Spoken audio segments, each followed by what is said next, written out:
Hey everyone, this is Bubble Wrap. I've got for you yet another replay of Professionals. It is stolen, freshly stolen, very nice, from the NASL. It is the Antigua Shipyard. It's gonna be EGHuK versus MouzHasuObs. Let me just put up the names.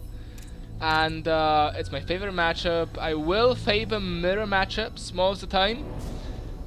Just because they're obviously the most balanced matchups in the whole game. If you're Protoss, then you can't QQ about balance against enemy Protoss. Also, I feel like this is the funnest matchup of all. I mean, okay, it's pretty similar because it is the same units, but with players like EGHuK, you're obviously not gonna expect anything normal. Because he is awesome, he does not need to make Zealots, Sentries, Stalkers, Immortals, Colossi, Templars. If he wants to, he will kill you just with probes.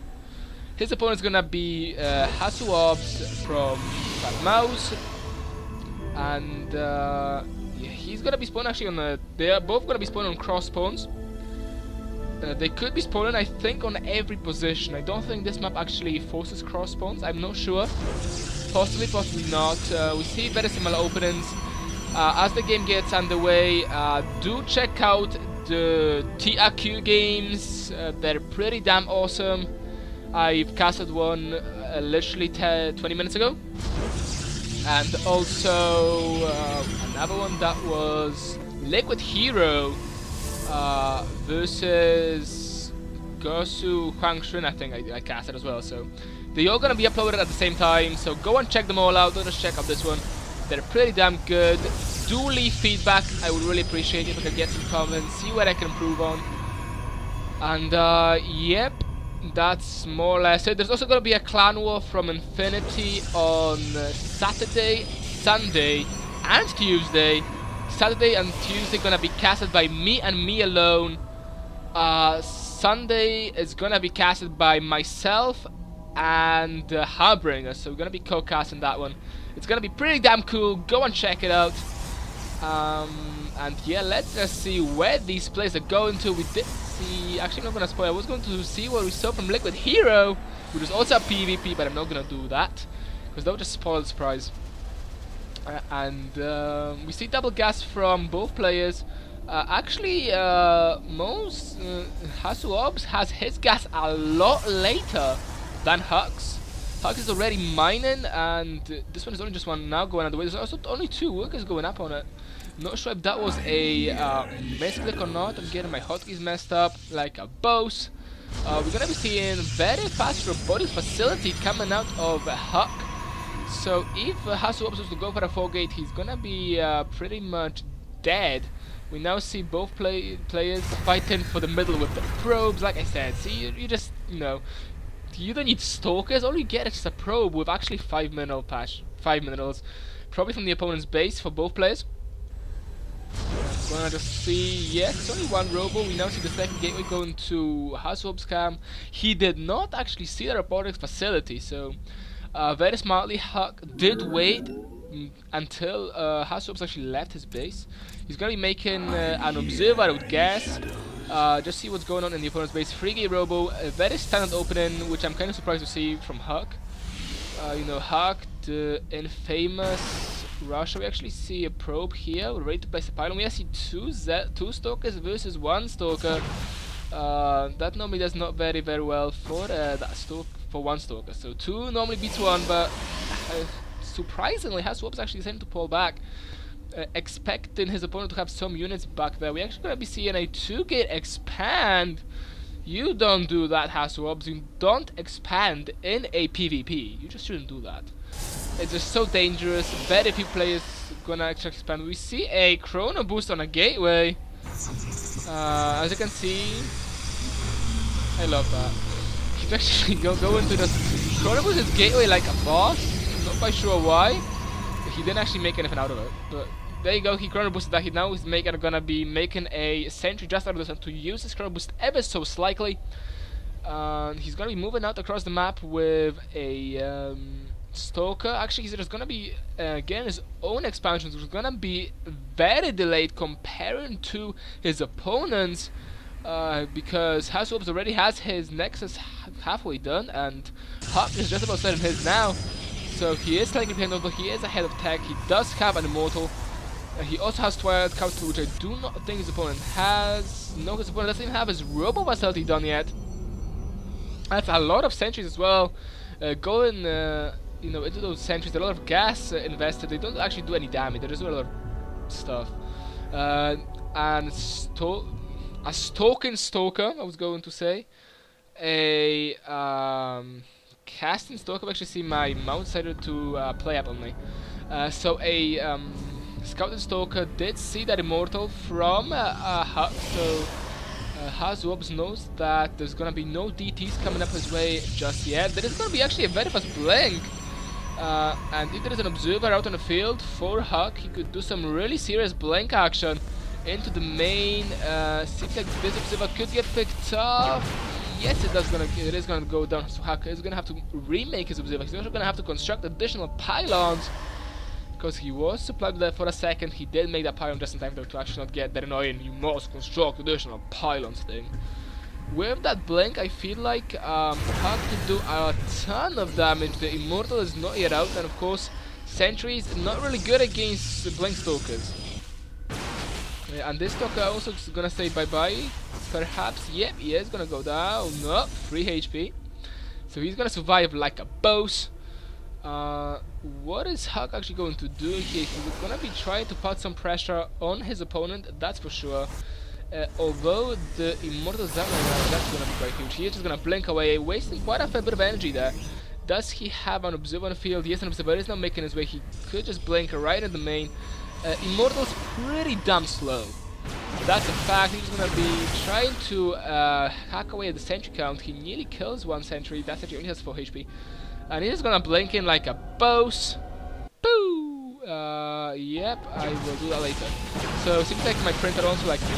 But there we go, we see a blink taking out a pylon. That's better than nothing. Is he gonna actually blink up? No, he's not even gonna blink up. He's too much of a boss for that. He could actually snipe an Immortal. He's actually not gonna dare to do that, because he probably guessed that those stalkers were there, which they were not. I think if HuK noticed that there was only those two Immortals with Zealots, no Stalker support, he could have perhaps went for that snipe. We see he's now gonna just go ahead, see where the Immortals are, and bang! Bye-bye Immortal. Actually, he's just gonna take out the shield, damage it slightly, and get the hell out. The Stalker is not careful though. That was actually pretty damn close call. 12 HP on that Stalker. Now let's go into the income tab. 41 to 39, surprisingly, for EGHuK. His expansion was a ton later, and he's only 2 workers behind, so that's really nice macro there. Nice macro there by EGHuK. Managing to catch up on the probe count, but now he's slipping away. Like he's not actually making probes right now. He is going to go for a Dark Shrine, and that's like, I'm not sure. I mean, there is only one observer on the field, and he is moving out across the map. So that could be pretty damn big, because he's gonna need that observer if he wants to, do some defending against the Dark Templar, which I'm gonna be in the field very soon. He does have the Dark Shrine done. Does he have a pylon? Except for this one. No, he doesn't. That's the only pylon he's got. He's now gonna make a weapon of 3 Zealots. How many gateways does HuK have? Only 3, 4, 5. That is a lot of gateways. That is 7 gateways. He just used 3 rapids. He's gonna be able to get 3 DTs pretty comfortably. He's not actually making a observer just yet. Where is the Dark Templar? Here come the Dark Templar. 4 DTs gonna be coming on the field very fast. He's actually gonna make them into Archons. I do not agree with that. He should have been getting those Archons in his face. Those DTs rather. And he is gonna be going for the Templar. There you go. Because he's not actually gonna do much. He's going to stop away now. That's more much more like it. Go DTs, go. There is no observer on the field for his opponent, but all the Stalkers actually died. That engagement went horribly bad for EGHuK. It didn't just go bad, it went horribly bad. Even the DT is going down now as the observer spawns. HuK is in a ton of trouble. Going to income tab, 41 to 58. He is miles behind now. MouzHasuObs is gonna be making Colossus in 2, and EGHuK doesn't even have his recordings bay, so no Colossus for EGHuK. We see some blinking action going on by EGHuK to select a Colossus. Not a good idea. He loses a Stalker, not quite managing to pick up that one Colossus. Colossus now do have range as well, so range of 9 at the Colossus. Where is... does he have charge? He does not have charge to the roll slow Zealots. He's actually going to be closing up his ramp as well, so all these Zealots not going to be able to get in the face of MouzHasuObs at all. He's actually going to be engaging this, which I don't agree with. He only has Zealots and Colossus, Zealot, Sentry, Stalker, normally beats just Zealots. We see a few Stalkers on the low ground, also an Immortal, but I think that even though there is such a big mass for EGHuK to be able to beat those Colossus, they don't focus red. Surprisingly, even without charge, these Colossus, these Zealots doing a ton of damage. Actually, one a Colossus getting sniped by an Immortal, really nice play here by EGHuK, but I don't think it's going to be enough to break him down on par. He just lost another ton of units. And to be fair, he needs to get charged. I mean, he got Blink, but he doesn't have any Stalkers.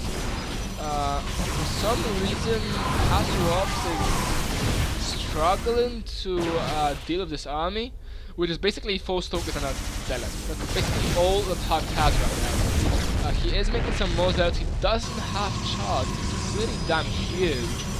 He's not making another gateway. He's not even making Immortals. Immortals surprisingly good against those Colossus, because Colossus are considered armored, and they do take additional damage from Immortals. So EGHuK should be looking to get those Immortals, which he's not doing. He is falling back, although I just don't see what he can do. I mean, there is 1, 2, 3, 4 Colossus with range, a ton of Zealots, Stalkers, Immortals, even Sentries. And EGHuK has 1 Dark Templar, now Morphin and DTs, although there's that Observer right above them. He's actually gonna get that Archon. 0-0 upgrades for both players. So that's quite a good. Like I said, I mean, I was expecting to see Colossus from the EGHuK pretty early. We now see an offensive blink check expecting Colossus, but that's not gonna happen. The Colossus is gonna move and micro. Pretty damn nice micro feed. We now see another blink. 1 Colossus might go down. Yes, 1 Colossus did go down. As the Colossus went down, EGHuK says GG. And leaves the game. So EGHuK leaves the game. MouzHasuObs does grab this game. Like I said, this is stolen from NASL. As you can see, NASL caster B has left the game. NASL caster A has left the game. And I will be casting this game later like a boss anyway, just because I can. Or even I can't, but they don't know I do. So like anyone watches my channel anyway. So thanks guys, it's quite an entertaining PvP to watch. I do have 2 more replays from the NASL, which I will be casting onto my channel. They are selected by random. From the ones I can get hold of, I just pick random, normally going by the names, so when I see EGHuK, I'm obviously going to grab one of his games. So thanks guys, Bubble Up out, and I'm going to move on straight to another game. It's going to be like game number 4 I'm casting right now, so cheers guys, I am out.